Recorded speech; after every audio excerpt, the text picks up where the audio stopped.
Hello दोस्तों, स्वागत है आपका आज के एक नए वीडियो में जिसमें मैं कोर्स डिटेल लेके आया हूँ सिविल इंजीनियरिंग की। अब जैसे ही काफी सारे स्टूडेंट्स फ्रीक्वेंटली विजिट करते हैं चैनल को, तो उसको पता ही है कि मैं कोर्स डिटेल लेके आया हूँ। ऑलरेडी मैंने दो टॉपिक्स कवर कर दिए हैं जिसमें मैंने कंप्यूटर और आईटी का कोर्स डिटेल और मैकेनिकल का कोर्स डिटेल आपको समझा दिया है, जिसमें मैंने ये सारे टॉपिक्स कवर किए हैं। आज के वीडियो में भी हम ये सारे टॉपिक्स कवर करने वाले हैं। सबसे पहले तो हम देखेंगे कि कोर्स की डिमांड क्या है, कोर्स में आपको क्या पढ़ाया जाएगा, सिलेबस क्या होगा, प्लेसमेंट कैसा कैसा रहता है, आफ्टर 4 ईयर आपका क्या स्कोप रहेगा, जॉब रोल क्या मिलेगी, अगर सिविल इंजीनियर लेते हैं तो उसमें स्पेशलाइज ब्रांच कौन सी होगी। तो ये सारा डाउट, सारे क्वेश्चंस आज के वीडियो में हम डिस्कस करने वाले हैं। सो वीडियो को लास्ट तक जरूर से देखिएगा। Now let's talk about the demand. तो देखिए, अब यहाँ पे सिविल इंजीनियरिंग कोर ब्रांच में आती है। अब कोर ब्रांच क्या होती है? देखिए, इंजीनियरिंग के अंदर सिर्फ तीन ही कोर ब्रांच है, जिसमें से सबसे पहली हो गई आपकी मैकेनिकल इंजीनियरिंग, दूसरी है आपकी सिविल इंजीनियरिंग और तीसरी है इलेक्ट्रिकल इंजीनियरिंग। तो ये तीन ब्रांच ही कोर ब्रांच कहलाती है। इसके बाद में कोई भी ब्रांच इंजीनियरिंग में कोर ब्रांच नहीं कहलाती है। तो सिविल इंजीनियरिंग आपकी one of the core branch है, तो ये भी आपको बेनिफिट रहेगा कि आप कोर ब्रांच में एडमिशन ले रहे हो। तो इसकी डिमांड हमेशा होगी ही होगी, कभी ऐसा नहीं होगा कि इसकी डिमांड कम होगी या फिर इसमें हायरिंग नहीं होगी। हमेशा इसकी डिमांड रहने वाली है क्योंकि ये कोर इंजीनियरिंग ब्रांच है। अब हम इसके डिमांड की बात करें तो देखिए, सबसे पहले कोई भी कॉलेज में कहाँ पे डिमांड होती है? कंप्यूटर और आईटी इंजीनियरिंग में। उसके बाद कहाँ पे होगी? मैकेनिकल इंजीनियरिंग में। और उसके बाद कहाँ पे होगी? सिविल इंजीनियरिंग में। तो ये होता है कोई भी कॉलेज का डिमांडिंग फैक्टर। अब यहाँ पे मैं आपको ये बता दूं कि अगर आप टॉप लेवल की इंजीनियरिंग कॉलेज से सिविल इंजीनियरिंग करते हो तो आपको डेफिनेटली अच्छी अच्छी कंपनीज में जॉब मिलेगी और काफी अच्छे पैकेज होंगे। और आज के वीडियो में मैं नया ये लेके आया हूँ कि मैं आपको कंपनीज के नाम भी देने वाला हूँ कि जो डायरेक्टली फ्रेशर्स को सिविल इंजीनियरिंग के बाद हायर करते हैं। तो देखिए, अब सबसे पहले हम कोर्स डिटेल की बात करें तो मैं हर एक वीडियो में समझाता हूँ कि आपका फर्स्ट ईयर होता है वो जनरल इंजीनियरिंग होता है। यानी कि भले ही आपने सिविल इंजीनियरिंग सिलेक्ट किया हो, बट आपको कंप्यूटर भी पढ़ना होगा, आपको मैकेनिकल भी पढ़ना होगा, आपको इलेक्ट्रिकल भी पढ़ना होगा और इंग्लिश, केमिस्ट्री, फिजिक्स ये सब कुछ भी पढ़ना होगा। तो देखिए, सेमेस्टर वन में आपको कौन सी केमिस्ट्री पढ़नी होगी, English for communication, basic electronics, mechanics, engineering drawing and graphics और इलेक्ट्रिकल टेक्नोलॉजी। तो ये होता है फर्स्ट सेमेस्टर का सब्जेक्ट। दूसरे सेमेस्टर में आपको physics, programming and data structure, basic electronics, engineering drawing and graphics, electronic technology. तो देखिए, फर्स्ट ईयर जो होगा वो आपका होगा जनरल इंजीनियरिंग। अगर हम दूसरे साल की बात करें तो यहाँ से आपका सिविल इंजीनियरिंग की असली पढ़ाई स्टार्ट होगी। देखिए, जैसे कि water and waste water engineering, hydraulics, solid mechanics, breadth one, maths three. उसके बाद सेमेस्टर फोर की बात करें तो transportation engineering, structure analysis, water resource engineering, surveying one, surveying two. Now let's talk about the third year, जो engineering में सबसे important होता है, सबसे ज्यादा इसका वेटेज होता है और यहाँ पे ही आपका काफी ज्यादा माइंड ओपन होता है। यानी कि आपका माइंड जो दूसरे लेवल पे होता है वो आपका माइंड कन्वर्ट हो जाता है सिविल इंजीनियर। आप यहाँ से थर्ड ईयर के बाद सिविल इंजीनियर की तरह सोचने लगोगे। आपको हर एक जगह पे अपना जो इंजीनियरिंग होता है वो दिखने लगेगा। जैसे ही आप रोड पे निकलोगे, अगर वहां पे कोई भी कंस्ट्रक्शन चल रहा होगा तो आपको पता चलेगा कि देखिए, यहाँ पे आरी वॉल का कंस्ट्रक्शन हो रहा है, यहाँ पे अभी ये फेज चल रहा है ब्रिज कंस्ट्रक्शन का। तो ये सब कुछ आपके थर्ड ईयर से काफी आपका माइंड चेंज हो जाता है। तो देखिए, थर्ड थर्ड ईयर में फिफ्थ सेम में आपका आएगा design of R C structure, solid mechanics and foundation, elective one, breadth IT और ब्रेथ टू। उसके अलावा सेमेस्टर सिक्स में डिजाइन ऑफ स्टील और यहाँ पे इलेक्टिव आएंगे।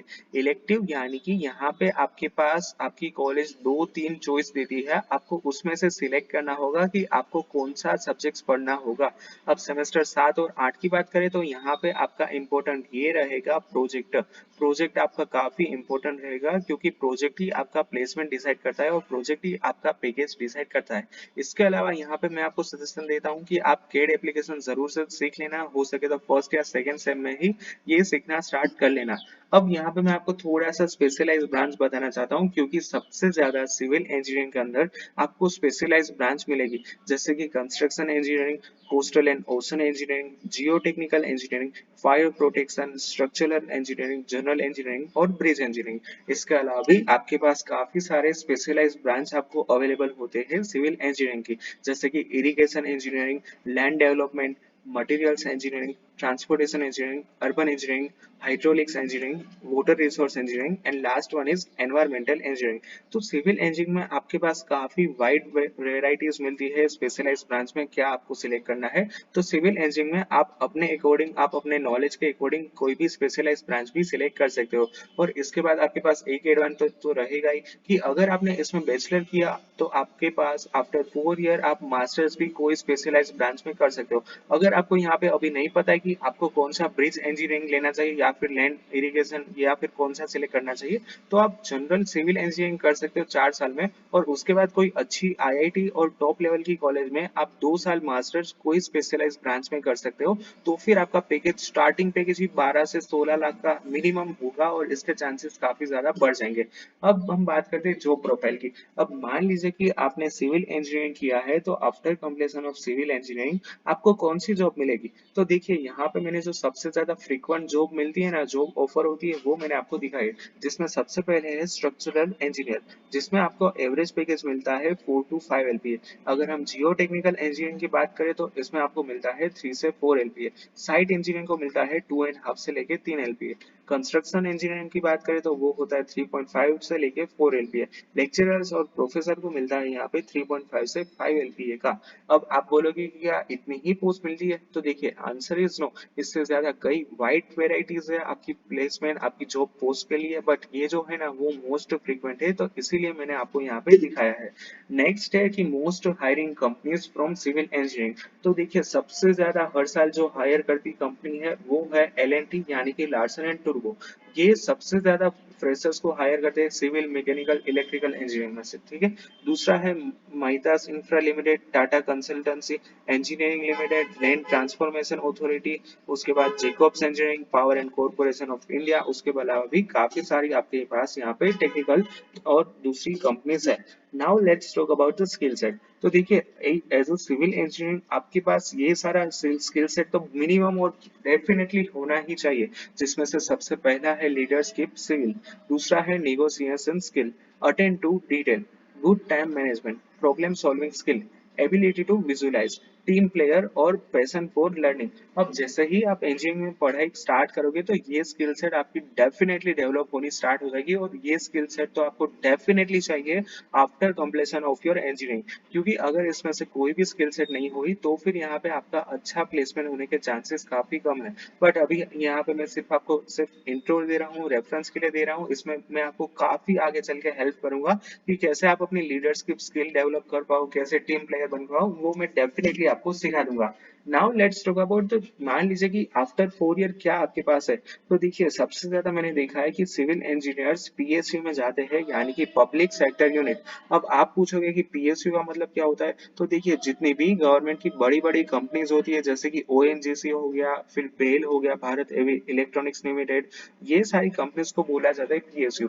अब आपको मान लीजिए कि आपको पीएसयू में एडमिशन लेना हो तो आपको गेट एग्जाम कंपलसरी क्लियर करनी पड़ेगी।